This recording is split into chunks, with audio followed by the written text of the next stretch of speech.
نحمده ونصلي على رسوله الكريم اما بعد فاعوذ بالله من الشيطان الرجيم بسم الله الرحمن الرحيم واعبدوا الله ولا تشركوا به شيئا وبالوالدين احسانا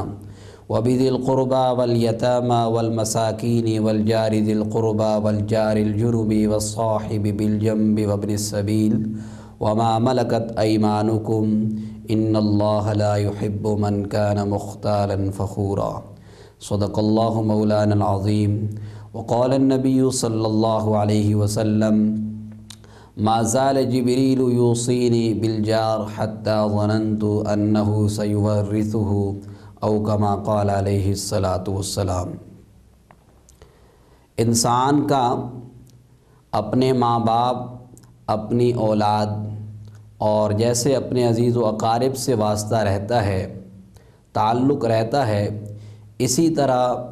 پڑوس اور ہمسائے سے بھی تعلق اور واسطہ پڑتا ہے، اور اس کی خوشگواری اور ناخوشگواری کا زندگی کے چین و سکون پر بڑا گہرا اثر پڑتا ہے۔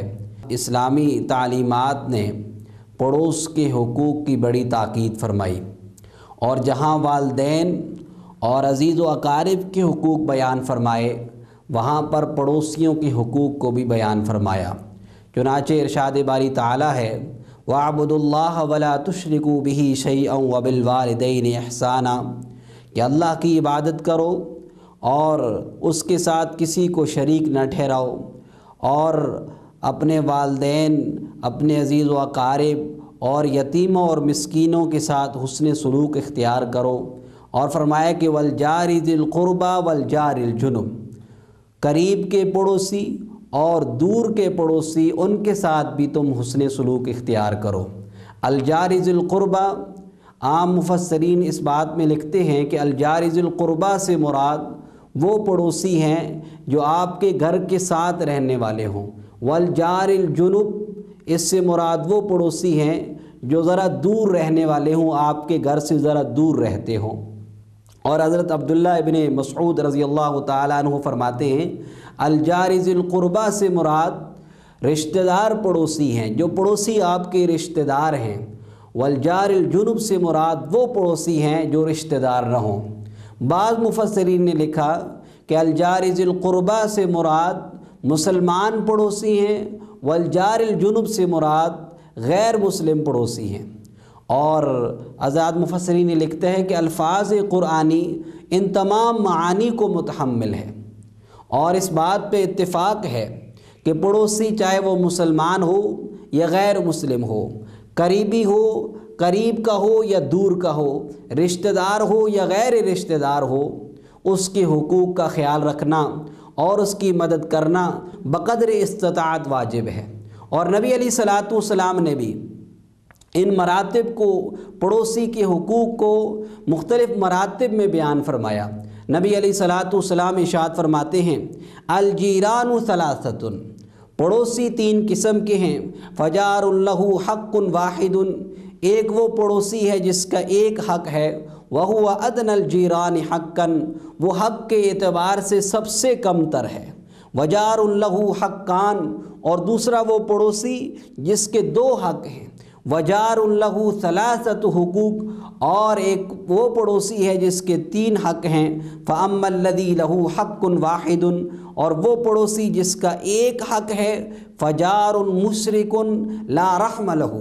وہ مشرک غیر مسلم پڑوسی ہے جس کے ساتھ کوئی رشتہ داری نہیں ہے۔ لہو حق الجوار، اس کو پڑوس کے حقوق حاصل ہوں گے، یعنی ایک غیر مسلم پڑوسی ہے تو اس کو پڑوس کے تمام حقوق حاصل ہوں گے۔ اور فرمایا کہ وَأَمَّا الَّذِي لَهُ حَقَّانِ، اور وہ پڑوسی جس کے دو حق ہیں، فجار مسلم، مسلمان پڑوسی، لہو حق الاسلام و حق الجوار، اس کا ایک حق اسلام ہے کہ مسلمان کا حق کیا ہے دوسرے مسلمان پر۔ قرآن پاک میں اور حدیث مبارکہ میں جو مسلمانوں کے باہمی حقوق بیان کیے گئے، وہ حقوق بھی اس کو حاصل ہوں گے۔ وحق الجوار، اور پڑوس کے متعلق جو شریعت نے تعلیمات دی ہیں، جو شریعت نے حکم دیا ہے، وہ سارے کے سارے حقوق بھی اس کو حاصل ہوں گے۔ اور آگے فرمایا کہ وَأَمَّا الَّذِي لَهُ ثَلَاثَةُ حُقُوق، اور وہ پڑوسی جس کے 3 حق ہیں، فرمایا کہ فَجَارٌ مُسْلِمٌ ذُو رَحْمٍ، وہ مسلمان رشتہ دار پڑوسی ہے، جو پڑوسی بھی ہو، مسلمان بھی ہو، رشتہ دار بھی ہو، ایسے کے 3 حق ہیں۔ فرمایا کہ لَهُ حق الاسلام، اس کا ایک حق کے اسلام ہے، وحق الجوار، پڑوس کا حق ہے، وحق الرحم، اور رشتہ داری کا حق ہے، کہ یہاں پر اس کے 3 حق ہیں کہ مسلمان ہونے کے ناطے بھی اس کے حقوق کی پاسداری کرنی ہے، پڑوس ہونے کے ناطے بھی اس کے حقوق کی نگہداشت کرنی ہے، اور رشتہ دار ہونے کی وجہ سے بھی جو رشتہ داری کو برقرار رکھنے کا، رشتہ داروں کے جو حقوق بیان کیے ہیں ان کو مد نظر رکھتے ہوئے بھی اس کے ساتھ بہتر تعلق رکھنا ہوگا۔ اور نبی علیہ الصلوۃ والسلام کی حدیث مبارکہ آپ صلی اللہ علیہ وسلم ارشاد فرماتے ہیں ما زال جبریل یوصینی بالجار حتی ظننت انہ سیورثہ، کہ جبریل علیہ الصلوۃ والسلام آ کر مجھے مسلسل پڑوس کے بارے میں تاکید کرتے رہے، پڑوس کے حقوق کو بیان کرتے رہے، حتی ظننت انہ سیورثہ، یہاں تک کہ مجھے گمان ہونے لگا کہ اس کو میراث میں حقدار قرار دیں گے، کہ جیسے باپ مر جائے تو بیٹا اس کا وارث، بیٹا مر جائے تو اس کے بیٹے اس کے وارث یا اس کے عزیز و اقارب جیسے اس کی میراث میں وارث بنتے ہیں، ایسے ہی اگر ایک پڑوسی مر جائے گا تو دوسرا پڑوسی اس کا وارث بنے گا۔ آپ صلی اللہ علیہ وسلم نے اس قدر تاکید فرمائی۔ اور نبی علیہ الصلوۃ والسلام سے ایک صحابی نے جا کر پوچھا یا رسول اللہ کہ مجھ پر اپنے پڑوسی کے کیا حقوق ہیں؟ ان صحابی نے متعین حقوق پوچھے کہ مجھے اپنے پڑوس کے کیا کیا حقوق ادا کرنے چاہیے، تو نبی علیہ الصلوۃ والسلام ارشاد فرماتے ہیں کہ اگر وہ بیمار پڑ جائے اس کی عیادت کے لیے جایا جائے، اگر مر جائے اس کے جنازے میں جا کر کے شریک ہوا جائے، اور اگر وہ اس کو کوئی خوشی پہنچے جا کر کے اس کو مبارکباد دی جائے، اگر اس کو کوئی غمی پہنچے اس سے تعزیت کی جائے، قرض کی ضرورت ہو بقدر استطاعت اس کے ساتھ قرض اس کو فراہم کیا جائے۔ اور نبی علیہ الصلوۃ والسلام ارشاد فرمایا کہ اپنی دیوار کو اس کی دیوار سے اتنا اونچا نہ کیا جائے جس کی وجہ سے اس کی ہوا رک جائے یا اس کی روشنی رکتی ہو۔ یوں نبی علیہ الصلوۃ والسلام نے پڑوس کے حقوق کو واضح فرمایا۔ پڑوسی کے حقوق کا خیال نہیں رکھتا اور پڑوسیوں کو وہ تنگ کرتا ہے، آپ صلی اللہ علیہ وسلم نے اس کے متعلق بھی سخت وعید ارشاد فرمائی۔ نبی علیہ الصلوۃ والسلام نے ایک مرتبہ ارشاد فرمایا واللہ لا یؤمن، واللہ لا یؤمن، واللہ لا یؤمن، اللہ کی قسم وہ مومن نہیں ہو سکتا، اللہ کی قسم وہ مومن نہیں ہو سکتا، اللہ کی قسم وہ ایمان والا نہیں ہو سکتا۔ صحابہ کرام نے پوچھا من یا رسول اللہ، کون ہے جو مومن نہیں ہو سکتا؟ آپ صلی اللہ علیہ وسلم ارشاد فرمایا کہ من لا یأمن جارہ بوائقہ،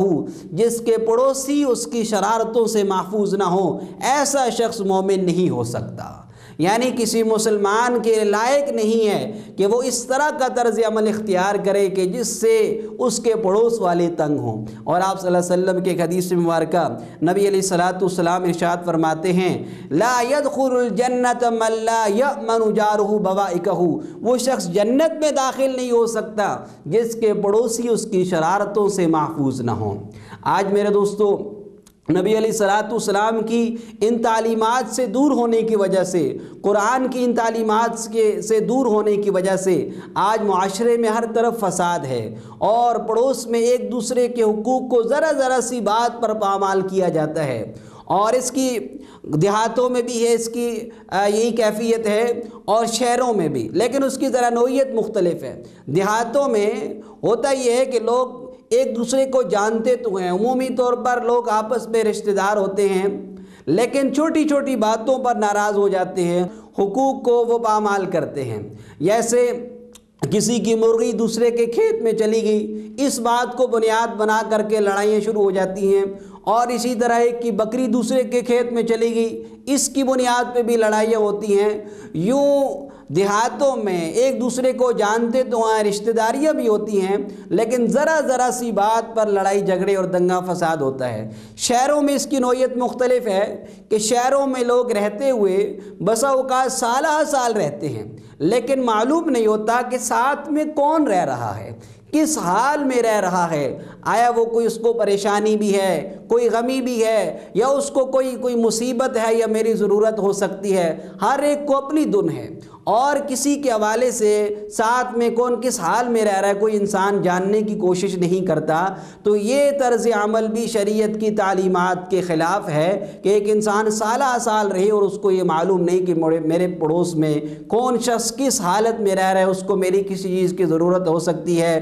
میری کسی مدد کی ضرورت ہو سکتی ہے۔ اس وجہ سے ضرورت آج اس امر کی ہے کہ ہم ان حدیث مبارکہ کو سامنے رکھتے ہوئے، قرآن پاک کی ان آیات کو سامنے رکھتے ہوئے اپنے پڑوسیوں کے حقوق کا خیال رکھیں، اور ہر ممکن کوشش کریں کہ ہماری وجہ سے ہمارے کسی پڑوسی کو کوئی نقصان نہ پہنچے، ہمارا پڑوسی ہماری وجہ سے ہماری کسی طرز عمل سے ناراض نہ ہو، ہماری کسی وجہ سے اس کو کوئی پریشانی نہ ہو۔ اللہ رب العزت سے دعا ہے اللہ تعالی عمل کی توفیق عطا فرمائے۔